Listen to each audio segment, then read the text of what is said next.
Assalamualaikum warahmatullahi wabarakatuh. Hari ini kita bakal ngerjain UAS auditing yang udah kita didiskusikan dan akan kita cek kembali untuk saat ini. Perkenalkan, nama saya Niviani Irmadianti dari kelas AK4A bersama dengan rekan saya yaitu Anissa Nurhaili dari kelas AK4A juga. Ya, oke. Hari ini kita bakal mendiskusikan hasil UAS auditing yang sudah kami kerjakan dan sudah ada linknya untuk setiap nomor dan jawaban. Mungkin bisa kita mulai dari nomor 1. Nisa boleh baca pertanyaan dan jawabannya? Apa yang dimaksud dengan kertas kerja pemeriksaan serta apa tujuan dari pembuatan permanen file dan berikan contoh untuk tiap file tersebut.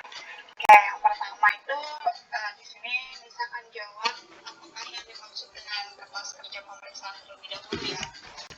Menurut standar audit atau SA 230 berkaitan dengan kewajiban auditor dalam menyusun dokumentasi audit untuk keperluan audit atas laporan keuangan.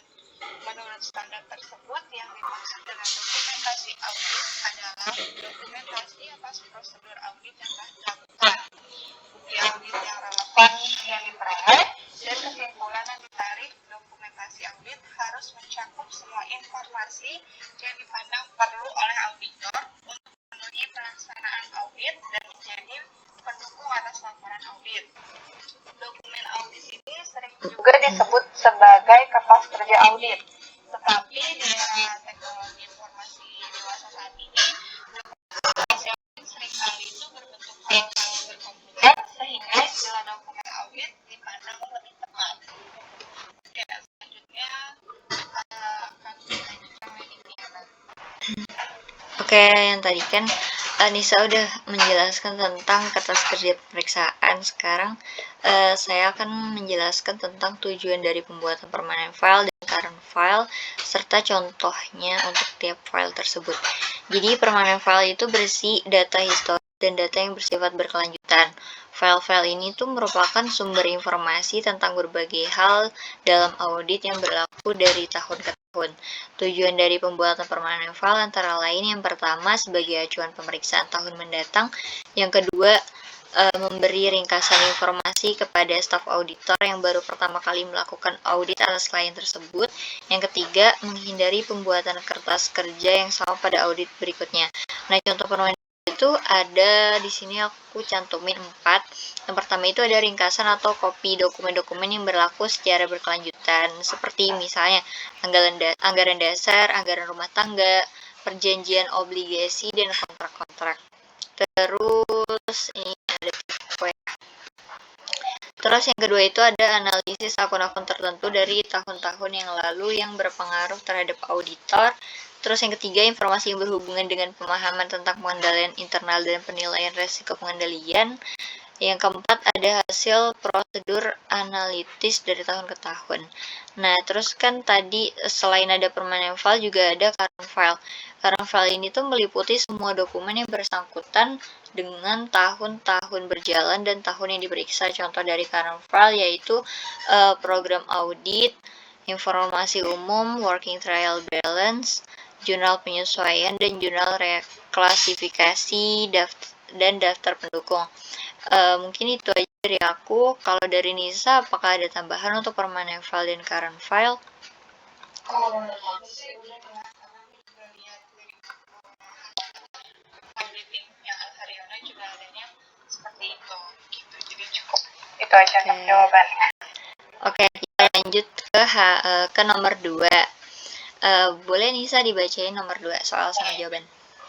Untuk soal nomor 2 itu sebetulnya ada jelaskan 3 tipe audit dengan contohnya juga.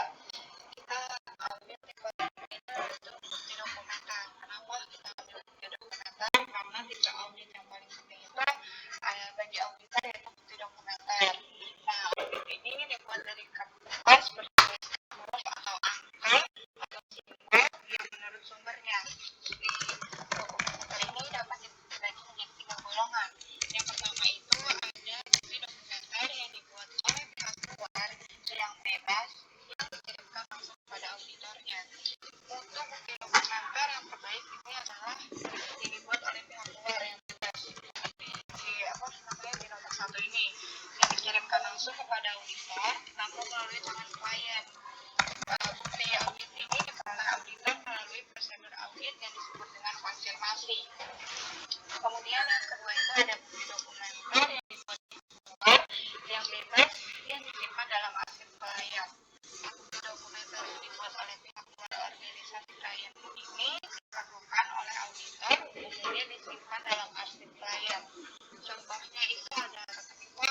dibuat oleh karyawan dalam organisasi klien. Pada umumnya, bukti audit yang relatif lebih andal bisa dibandingkan dengan bukti dokumenter yang dibuat dan disimpan dalam organisasi klien. Lalu ada satu lagi itu bukti dokumenter yang dibuat dan disimpan dalam organisasi klien. Nah, bagi auditor ini bukti dokumenter yang dibuat dan hanya digunakan dalam organisasi klien ini merupakan bukti yang kualitasnya lebih tinggi karena tidak ada pengecekan apapun dari pihak luar yang bebas.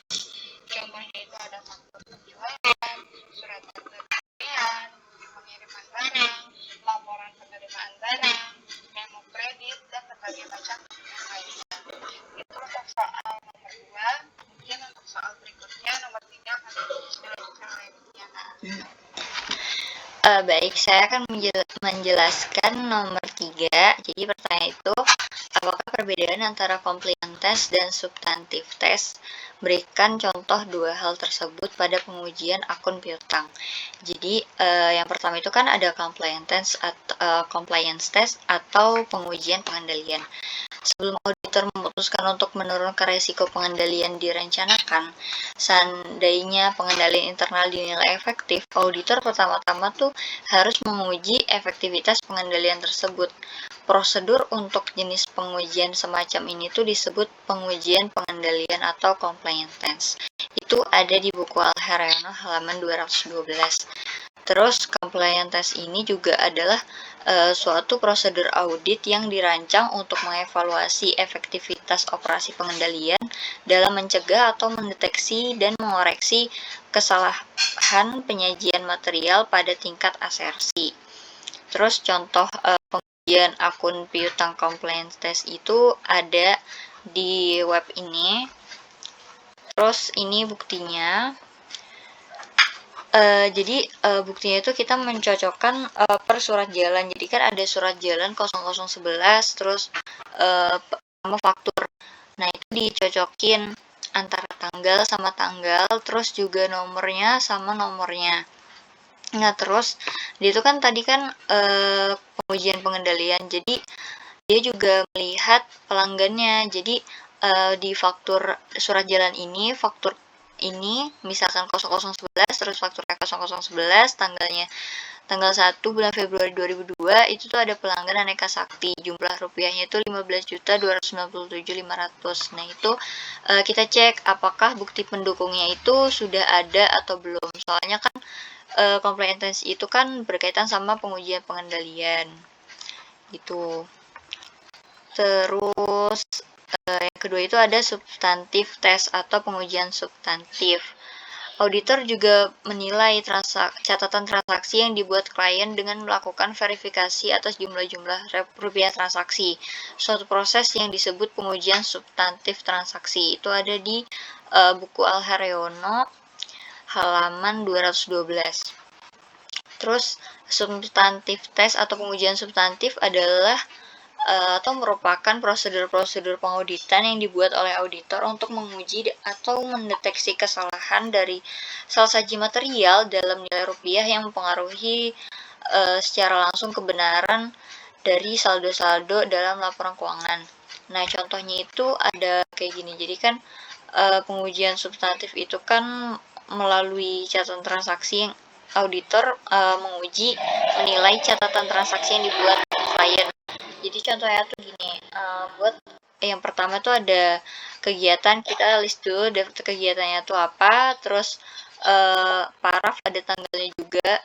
Terus yang pertama itu ada misalkan kegiatannya itu buat top schedule piutang antara lain mencakup piutang dagang per periode 31/12/2021. Itu apakah sudah benar atau belum menurut pengujian secara substantif atau kita lihat dari prosedur-prosedur pengauditan. Nah, yang kedua itu ada meminta rincian piutang dagang per 31 Desember 2021. Itu kita bisa cek footingnya, cocokkan jumlah dengan buku besar piutang, terus cocokkan saldo-saldo dalam rincian tersebut dengan subbuku besar piutang gitu. Sorry, ini ada salah.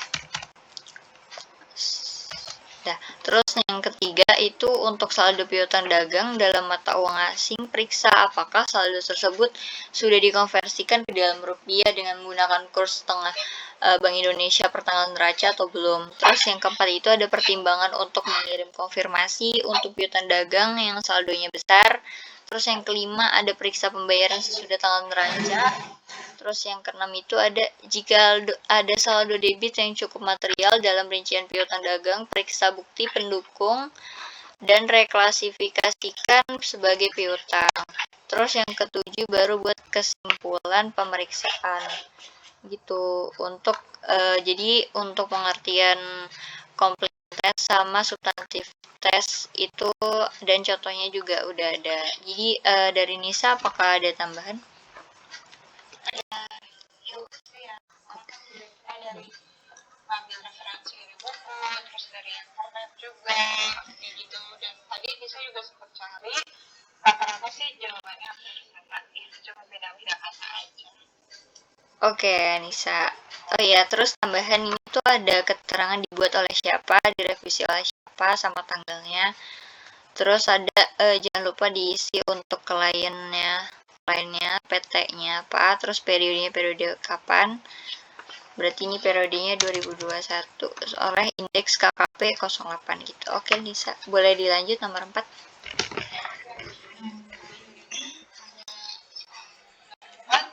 Yaitu untuk pengujian akun piutang sering digunakan teknik konfirmasi. Jelaskanlah asersi apa yang hendak diuji dengan teknik tersebut serta prosedur dan jenis konfirmasi yang Anda ketahui. Yang pertama itu kita ditanyakan asersi apa sih yang digunakan untuk pengujian akun piutang. Nah, di sini itu tadi kita sempat cari asersi yang hendak diuji dengan teknik konfirmasi pengujian akun piutang itu ada 3. Yang pertama itu asersi tentang keberadaan atau keterjadian, terus ada asersi tentang kelengkapan, dan ada juga asersi tentang penilaian atau alokasi. Untuk asersi tentang keberadaan atau keterjadian ini berhubungan dengan apakah aktifan atau entitas ada pada tanggal tertentu dan apakah transaksi yang dicatat pernah terjadi selama periode tertentu gitu. Gampangnya gini, contohnya ini manajemen membuat asersi bahwa piutang yang tercantum dalam neraca itu benar ada. Jadi misalkan bersaldo transaksi 10 juta itu ada di dalam neraca begitu. Nah, terus kemudian ada juga di asersi tentang kelengkapannya nih, berhubungan dengan apakah semua transaksi dan akunnya yang seharusnya disajikan dalam laporan keuangan perlu dicantumkan juga di dalamnya. Contohnya itu manajemen membuat asersi ini bahwa seluruh pembelian barang dan jasa dicatat dan dicantumkan dalam laporan keuangan, atau juga seperti yang dicontohkan pada nomor 4 ini yaitu piutang usaha. Itu manajemen membuat asersi piutang usaha ini di neraca telah mencakup semua aset entitas. Gitu. Maksud aset entitas itu yang ada pada ini kan yang di aset gitu, yang mencakup aset di piutangnya itu gitu. Nah, terus yang terakhir itu ada aset tentang penilaian atau alokasi. Itu berhubungan dengan apakah komponen-komponen aktifan, kewajiban, pendapatan, dan biayanya sudah dicantumkan dalam laporan keuangan pada jumlah yang semestinya. Contohnya itu kayak manajemen membuat asersi piutang usaha dan tercantum di dalam neraca ini dinyatakannya berdasarkan nilai bersih atau tidak. Kayak misalkan tuh piutangnya sudah udah bersih belum gitu, udah kayak ada cadangannya mungkin kurang cadangan atau gimana ya menurut Vicky benar nggak tuh Kalau menurut aku udah benar sih, soalnya itu kan juga dari buku Mulyadi. Terus menurut aku juga kalau untuk konfirmasi pengujian akun piutang itu kita perlunya cuma ada 3, yaitu tentang asersi keberadaan, terus ada kelengkapan juga kita untuk menguji kelengkapan, terus sama tentang penilaian atau alokasinya gitu. Selanjutnya aku lanjut apa Mas Inisa apa gimana? Ya, boleh.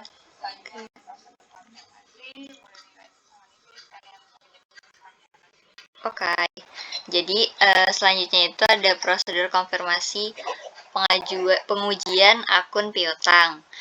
Jadi prosedur konfirmasinya itu ada 5. Yang pertama itu pemilihan unsur yang dimintakan konfirmasi.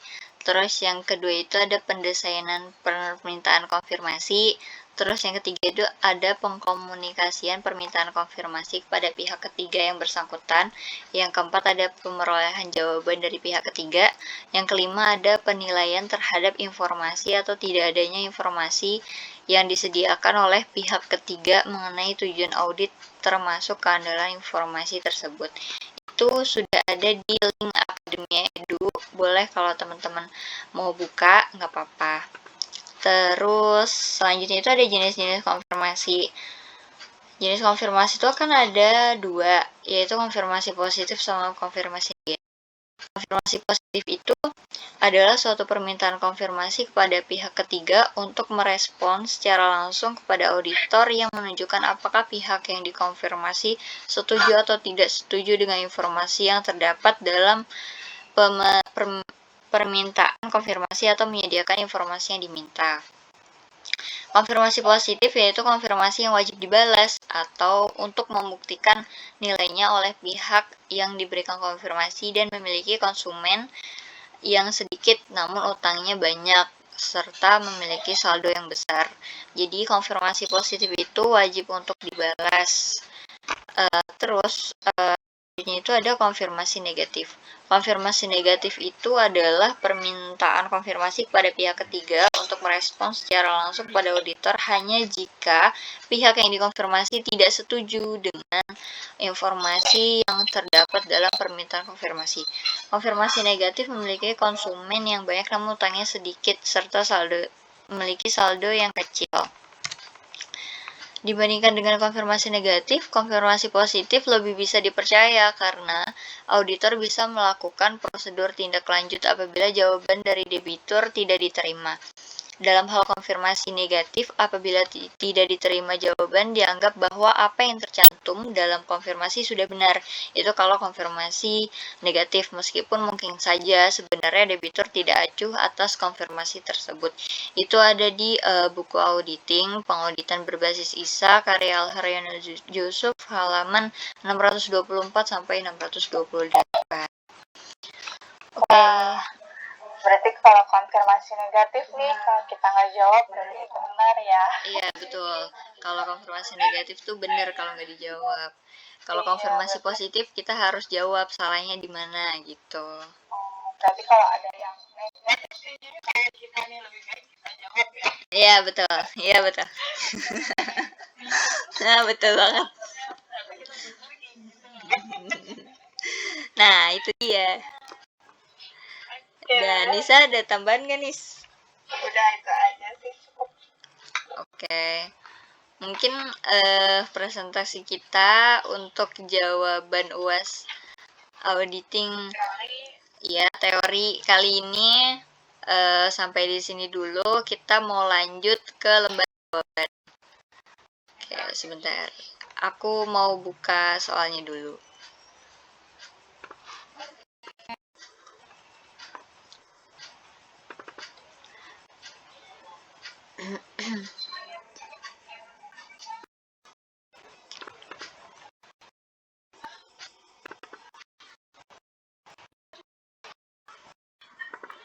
Oke, ini masih loading ya. Mohon maaf, ini laptopnya rada lemot. Ini koneksinya. Aduh, maklum ya guys ya. Ya, makanya nih, lama bener.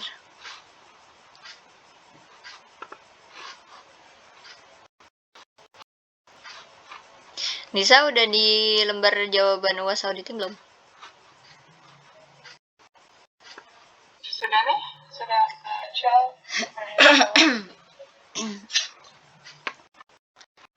Oke, aku masih muter bentar.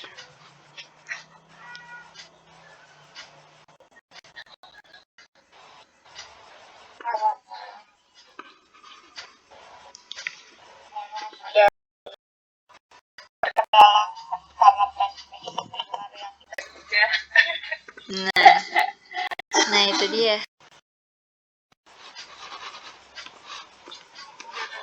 Kirain kita. Bisa boleh Oke. bentar.